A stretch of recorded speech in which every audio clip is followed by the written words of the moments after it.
up, dudes? It's Gaz, and welcome back to another Warframe video. So we got another episode of This Week in Warframe. We're going over the entire weekly reset and what to expect as a Warframe player this week. You have an amazing week of Warframe updates ahead of you. The Comey and the Five Fates update releases on Wednesday, and we got Nova rework, Caliban rework, new frame Comey themed around the fate, like fates and dice rolls and stuff like that. And you got new weapons, new arcanes, and a whole bunch of other stuff. So we'll be going over that a ton when it comes out on Wednesday. But yeah, guys, a ton of stuff for Warframe players this week. It's back to big updates, basically. But let's start with what we got in this actual update, the stuff that we're here to cover, actually. We got the Kitgun Riven Mod at Teshin for 75 steel essence. Not really worth it, but if you want to get it, go ahead. And also, yeah, new Incarnons coming out on Wednesday.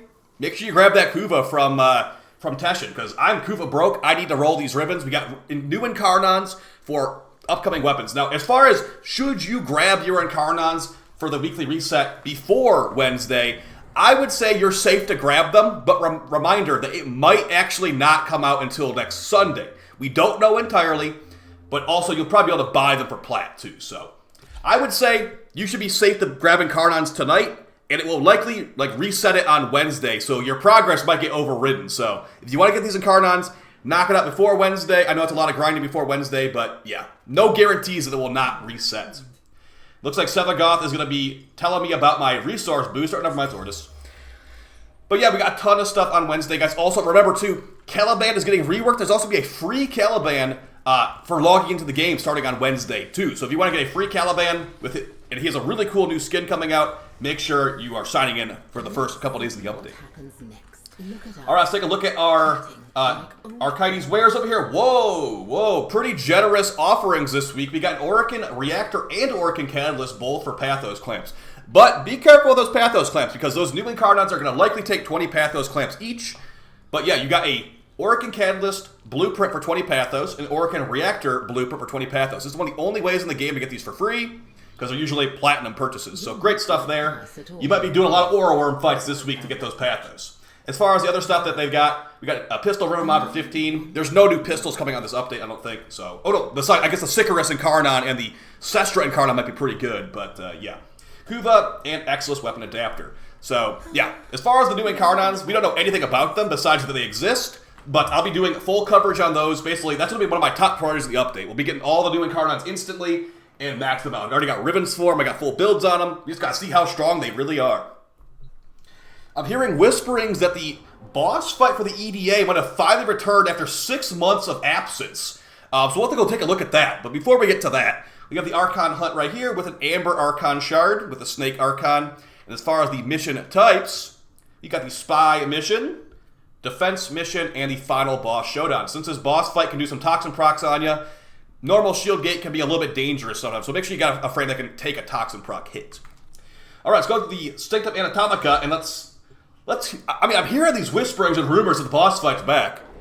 That one guy in the comment section might have to skip the EDA, because apparently only I want to do the EDA when it's a boss fight. But we'll see. Maybe they're just fibbing and it's not actually the boss fight back. But either way, let's go ahead and check it out. And yeah, I expect a bunch of build videos and stuff on this channel. Oh my gosh, they brought it back. They brought it back. Okay, if you can't beat this, don't worry about it, okay? Don't worry about it. Not every week has to give you every drop, guys. The boss fight has come back in the EDA after about 6 months of absence. Oh my gosh. You're earning those Tau Shards tonight. Let's see what we got. Oh, I got some pretty bad gear too. Perfect. Alright, so for your EDA, we have Exterminate, Survival, and Assassination. And yeah, as I stated, this mission has not appeared in about 5 to 6 months. So it's back for the first time in 5 to 6 months tonight. Going over our mission types and modifiers here. Exterminate, the first mission will be with the modifiers Necromech Influx. Mechs will appear with greater frequency. Not too bad in Exterminate. Second modifier, Explosive Potential. Rupturing fragments replace shuffling fragments. So those arm enemies will explode instead of just dying like normal, and they deal about 5,000 damage per hit. So be aware of that and be careful about that. And if they weren't exploding enough for you, the third modifier, Post-Modal Surges, the slight enemies will explode with Void Energy. So yeah, double explosions for some of those guys. Survival is your second mission, and the first modifier will be Hostile Support. The Life Support Tower Delivery system is disabled. Necromechs spawn every 90 seconds and drop 6 life support modules when killed. So you basically must kill the mechs because you're not going to have life support towers. So be aware of that. Maybe team shot them. Make sure you guys are kind of close together because soloing a mech with some bad loads might be pretty rough for some players. Especially with the second modifier, hostile regeneration. Enemies will slowly regenerate their health. So those mechs you have to kill will be slowly regenerating their health as well. So definitely get some team support on that one. Your last modifier for the survival is entanglement. Allies within 4 meters of a slight enemy will have reduced movement speed and parkour velocity. You're basically slowed down when an enemy dies nearby you. And for the returning boss fight, let's go ahead and see what we have. Ooh, this one looks super evil. The first one, Relentless Tide. The fragmented tide never stops attacking. So, looks like I'll be playing like Nidus or Mesa for this, or maybe Equinox. We'll see. But yeah, constant attacks, constant damage all over the place. Hopefully you got an Overguard teammate or a Revenant teammate or something that can keep you alive because you're going to need it. Second modifier, Bold Venture. Enemies deal reduced damage and also take increased damage, but also have increased attack speed, fire rate, and movement speed. So that there should be like a fiesta of enemies in that final boss room, honestly. And for the final modifier, this one sounds kind of weird. Myopic Munitions. Enemies only take damage with players within 15 meters of them. I'm assuming that works on the boss fight too, but it's a pretty small arena, so that shouldn't be too big of a deal. So pretty free modifiers on the final mission here. Let's see what our personal modifiers are, because these can be toggled on or off. So these could be individual for you if you want to. For personal modifiers, Transference Distortion. No operator allowed. Okay, no operator allowed for the first modifier. You can turn that on and off if you want to. Reminder, you don't have to have everything on. It just gives you the most loot if you have everything on. Next one, Knife Step Syndrome. Lose 2 health while moving. Jumping will pause the effect. Okay, that's not too bad.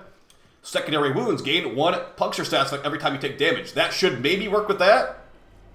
So we'll be taking puncture constantly. And the last one, Lethargic Shields. Oof, this might be pretty annoying for that boss fight, actually. Your shield regen delay basically does not exist. It's increased by 500%. So you need to have quick shield restore things like Harrow's Chains, Mag's abilities, like Rock the Dark Dagger, stuff like that will give you shields instantly, because if you rely on your shield regen is massively reduced. So overall, not too bad of an EDA, and we finally got our boss fight back, so looks like they fixed it, because I actually asked one of the devs to look into this, and it seems like they fixed it. It's finally back, so you're welcome. Go ahead and earn that Tau Shard that not everybody is going to be getting this week, potentially. For Bird 3 Shard, this requires rank 5 with a caveat. To get this, you have a red Archon Shard for 30,000 reputation. Alright, let's go ahead and look at those Incarnons now. And yeah, guys, I will have a video overviewing the new changes to pets tomorrow, but there will be some infested pets that look like they're going to be a lot better. So Predicites are looking a lot better, as do a couple other companions too. So we'll be going over that, a deep dive tomorrow, and the update is coming on Wednesday. And also, there will not be a prep guide for Wednesday because we don't have the exact details on some of the things that I don't feel confident telling you guys about yet. But long story short, get some plat stacked up, get some endo stacked up. There's new galvanized mods. Make sure you're prepared for all this stuff that's coming out very soon. Alright, so let's go ahead and look at the circuit here. For the normal circuit, the frames are Nidus, Octavia, and Harrow. You got 3 frames that are very annoying to farm, honestly, so whatever one sounds the best to you, or the helmet sounds the best to you, you got Nidus helmet ability called Larva, pulling enemies in, making them easy to kill. You got the Resonator ability of Octavia, making this disco ball roll around and make enemies distracted. And you got the Chains of Harrow, Condemn, giving easy shields and stunning enemies for easy headshots. These are all frames that are very annoying to farm, in my opinion. So you take your pick, basically. Would you like to avoid doing Infested Salvage? You got Nidus. Would you like to avoid doing Orican Derelict Survival, I think it's called? And then also, it's called Daimos Survival now. And also the Puzzle Room on Lua and a bunch of other annoying stuff. You can avoid that by getting this Octavia. Or would you like to avoid wherever Harrow's coming from nowadays? I believe he comes from Defection still. But it's going to be a lot of farming to get him. You are going to be pretty much set whatever one you pick. But for me, Nidus is the most annoying because I just really don't like Infested Salvage. So if I was to pick out of these 3, I'd pick Nidus. But you are not making a bad decision with any of those 3 choices because you are dodging a very annoying farm. Moving on to the Steel Path. Incarnons. Let's see what we got this week. We got the Stalker week, it looks like here. We haven't played in a while. Remember, you can get Kuva or Riven instead of Incarnons. But like I said, I am going to be overly cautious just to make sure that we have the best coverage on this channel. I will not be picking any Incarnons or Kuva until Wednesday when the new update comes out. If they, for some reason, don't reset the Incarnons because, whatever, I don't want to be potentially losing out on the new Incarnons to help cover that stuff for you guys. But yeah, I'll just buy them either way, so I'm assuming they'll be purchasable. As far as all the incarnons, you got the Xylock Incarnon, the Sibir Incarnon, the Dread Incarnon, the Despair Incarnon, and the Hate Incarnon. Reminder, in this current Nightwave season, we do have a Hate Incarnon Augment and a Dread Augment too. So those are things you could consider when you're grabbing these choices, but the Dread Augment will not be available for another 2-ish weeks. Alright, for the Xylock Incarnon, it is a slash-focused pistol. Normally, the Incarnon form makes it have a charge shot that deals fire damage. As far as the single-target pistol is concerned, this thing has very good slash-proc viability in the non-Incarnon form, but unfortunately, the Incarnon form drags this thing down. The Incarnon form is very lackluster to me. Even though it might hit multi-million damage, it's a charge shot, it has limited AoE, it just doesn't scale with mods properly, it feels like. I would not recommend this one as a high tier one, but if you do want a good slash proc pistol, the upgrades this thing provides, the base shot, are very strong. Increasing base critical chance by 32%. That's a pretty big upgrade right there. And the other ones ain't too shabby as well. 20% critical chance, 20% status chance, hybrid, very good there. Just don't use this with the Incarnon shot, and you can thank me later. A lower tier option this week for sure. But the Xylock Prime is probably the easiest weapon of all these to get, so take that into account, I guess. For the Sibir Incarnon, this thing is a Ice Hammer, and the special attack creates a cold blast radius on heavy slams. I have never noticed that actually working, but it says it does it, so I'm going to take their word for it right now. Beyond that, it's just a pretty strong hammer, basically. With base cold damage, you can do corrosive cold very easily. You can do viral very easily. You can make a blast hammer very easily, too. Base cold is actually pretty nice in Warframe 2024. For the top tier Incarnons, big crit chance increases. Pretty good, but this thing has not the best base crit chance. You can just use it for basically a generic heavy slam build. Although Wukong Slam is getting nerfed on Wednesday, it will still be very good. We'll have videos on that in the future, too, showing how good it still is.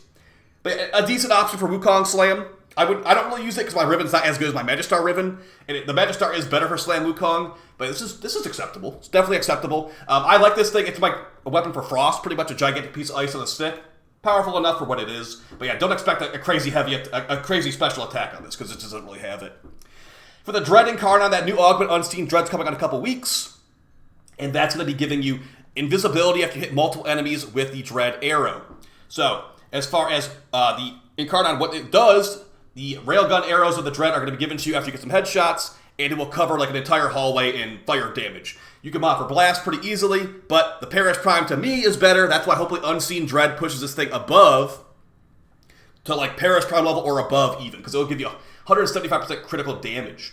But yeah, as far as the Incarnons on this thing, you got base crit damage increase, pretty good. You got hybrid increase, pretty good. You got status chance increase, all of them really good. And also you can do some weird stuff with this one with the Stalker's Resentment buff. It gives you a buff if you have the Dread, Hate, and Despair equipped, but nobody actually does that, so I wouldn't really recommend that. But it's something you can technically do. It gives basically a set bonus for every Stalker weapon you have equipped.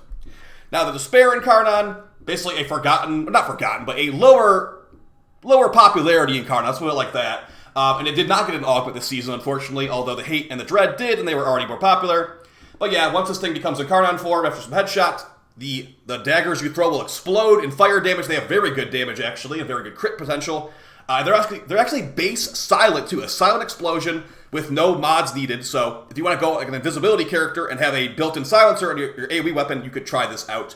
Beyond that, it's good for Acolytes with the critical parallel perk, giving crit chance and crit damage. Yeah, it should have got an augment, honestly, but pretty good for what it is, a throwing star weapon. I'd probably use the Kunai Incarnon over this, though. And for the final option, the Hate Incarnon, we got the... what this thing does is basically, on light attacks, once you're in Incarnon form, it will throw out these projectiles that have base fire damage. So that with a new Burning Hate augment mod makes it pretty easy to get like good status damage. Burning Hate, when you damage an enemy that's on fire, they will get a new debuff thrown onto them that makes them more vulnerable to all DOT damage, even from like abilities and weapons and other weapons and stuff. So that's great, but as far as a melee influence build with this, one of the main ways people use melee in 2024, the heat of this combines into radiation when you throw an electric mod on there, unfortunately. So that means electric and heat is not super easy to get on here. It's possible, but not the easiest thing to do. So just for a generic heavy attack build or just generic light attack build, it's great. But if you want to go like next level synergy, it has some issues in that regard. But yeah, great weapon. Some of the strongest hard-hitting crits in the game, too. You get status chance increases, crit chance increases, etc., etc. This thing hits really hard. And as far as the Incarnons, Swordsman Flourish gets you easy tons of combo. When you're in full melee mode, you get 100% increased combo count chance. that means you're going to be getting like double combo hits per swing. So very strong stuff there. Now, as far as what the best incarnons are this week, I think I'm about to go with this one. Since we have these new augments this Nightwave season, I think you should go for the Hate and the Dread. I know I said the Dread's not as good as the Paris, but you're not going to want to miss out on that new augment mod coming out in about 2 or 3 weeks, which will make you invisible on any character and give you big crit damage increases. I would say these two are a pretty safe bet, but if you already have any of these, like number 3 and number 4 options would probably be the Sibir and the Despair. And the last place is definitely the Zylok. But really, guys, these are all considered rare weapons this week, besides the Dread, I suppose. So if you don't have the Despair, you don't have the Hate, you don't have to spend your precious Incarnon option on these. Because, you know, you're not going to have the weapon for a while. Now, you could actually have the Incarnon in your inventory until you actually get the weapon to drop. But yeah, that's not as fun. So I say go for the weapons you actually have. If you only have the Zylok and the Dread, go for the Zylok and the Dread. But yeah, that's definitely a lower tier one. The top tier ones are Dread and Hate this week because of those new augments. All right, hope that's helpful to you. Let's go over our Nightwave stuff, and we can go ahead and get ready for that boss fight later. All right, so for your Nightwave challenges, we've got the first challenge of Earth Miner. Mine 3 rare gems or ore in the Plains of Eidolon. Pretty straightforward there. That can work on red or blue veins in the Plains of Eidolon. Next one. Oh, no. Oh, no. Okay, we got a boss fight back, but I got a new boss fight for you right here. Play 3 different Shawswind songs in Deviri. That's my boss fight, okay? That's my boss fight right there. Yeah, so you have to go find the little dog rat thing on Deviri and play the guitar for it. And you have to find 3 different, like, rabbit things on Deviri. So you have to find 3 separate Guitar Hero things, and that will progress this challenge. They really want you to do that one. Okay, yikes. If you want that Dread Augment, though, go ahead and get grinding. All right, next one. Elite Test Subject. Complete 8 zones of Elite Sanctuary Onslaught. Great place to go level your weapons for the new update on Wednesday. Get your Predicites leveled up. Get your new Incarnons leveled up. The Cerberus, the Sicarus, the Sestra, the Okina, and the Dara. Get those leveled up. Get lots of Forma on them. Get some ribbons too. Great place to level up right there. You can do basically 1 or 2 waves, leave. 1 or 2 waves, leave. That should be all you need to get those things leveled up. Or you can do it in one grind session, technically. Hydralist Hunter. Killer captured Eidolon Hydralist. That's a 3rd Eidolon on Cetus. So you basically go out on the Plains of the Night, get the first one, get a couple lures on him, capture him, go back to the shrine, get the 2nd Eidolon, the Gauntalist, like the laser Eidolon, and then do the same thing, and then do it the 3rd time with the green Eidolon, the Hydralist that does like lightning strikes and stuff like that. And just, you can kill or capture him, but I'd say probably capture him because you can give you energized for that. And that's to be an elite challenge for you. And for your permanent weeklies, you got kill 30 Eximus, complete 15 missions, and kill 500 enemies. So yeah, the hardest challenge this week is definitely going to be the Shawswind one. But if you've never done an Eidolon fight before, that might be a little bit harder too. But yeah, Dread Augment's going to be in about 2 or 3 weeks for Unseen Dread. For your cred offerings here, let's see what we got. Got your evergreen stuff at the top as always. Looks like you got a couple decent helmets this week. You got the Goth's helmet. And you got some Loki helmets. That's always good. And yeah, Archiplasmor skin looks pretty cool. Gyre helmet as well. So if any of this stuff looks interesting to you, go ahead and grab it. Okay, for augment mods here and aura mods, we've got critical precision for the Tiburon. This can give you a ton of crit chance on the Tiburon, but you lose a bunch of the crit chance if you miss a burst. Headshots increase critical chance by 10% up to 500%. Missing all shots on a burst removes 100% of that critical chance. This does take a mod slot in your build, unfortunately. That's part of the problem, so be careful about that. But yeah, it's on the Tiburon, so not really many people use the Tiburon anyway. Efficient beams for the Convectrix. You must, if you use a Convectrix, you must have this augment. No questions asked. You must have this augment if you use the Convectrix. It gives increased status chance by a ton, and also makes sure you only consume ammo when you have the weapon damaging an enemy. Deadly Maneuvers for the Magnus. Just basically makes the Magnus do lots of crits. None of these aura mods are that great this week besides maybe Energy Siphon, but even that is like questionable. So yeah, you could probably skip on all these aura mods this week. For Mastery Fodder, you got the Heat Dagger Blueprint, and then for Conclave Augment mods, you got Singularity for Nyx, Skull Shots for the Viper, Purging Slash for X-Scout, and Shrapnel Rounds for the Marlock. Unfortunately, even though Singularity sounds kind of fun, you can only run 1 augment per ability on your build. So if you have Assimilate on your build for Nyx, you could not have Singularity because they're both for the Absorb ability, and you can only have 1 augment per ability on the frame, unfortunately. So, yeah, that's going to be your Nightwave challenges and all that. Let's go ahead and take a look at the the Invigorations and see what random RNG buffs we got for the week. Yeah, guys, Wednesday's going to be a big day for Warframe. We're going to be having a new mission type called Shrine Defense. You got the new Frame Comey, you got multiple reworks, tons and tons of stuff. Pet 2.0 rework too, so yeah, ton of stuff to go over, ton of stuff to farm, a ton of fun to be had. So before we go over that stuff, let's check out what we have right here. We got some random buffs every week. If you want to get access to this stuff, you need to be rank 3 with the Deimos Necrolisk Syndicate and talk to Sun NPC. You can also buy this for 350 plat, I think it is, from the market. So let's see what we got. Okay, so the first one for Ash, we got 200% increased ability strength and 1,000 extra health. Pretty nice for Ash, although I don't really need health on him. Strength is always good. Okay, for Jade, this is not a great Jade one, unfortunately. Primary critical chance on Jade and immunity to status effects. So that's not super helpful. I guess I could DPS with a primary on Jade, but yeah, not the most useful for my Jade playstyle. And then we got Corvex. Ooh, this is a good override one right here. Energy max and ability range. So if you don't know how this works, overrides allow you to pick which frame is on these Invigorations once per 10 Invigorations. So I could take this range energy max one for Corvex and put it on the new frame Comey, or put it on Caliban, or put it on Nova for that matter, to farm these new missions faster. So great stuff there. I'll have to use one of these later in the week. But yeah, either way, guys, hope you found this video fun and helpful. Go enjoy your boss fight. Go enjoy those Tau shards that you definitely earned. And yeah, hope you have a great night, and I will see you tomorrow with an overview video of the Companion Rework, and I'll see you on Wednesday with massive, massive coverage of the new updates. So appreciate the support, and take it easy. Peace!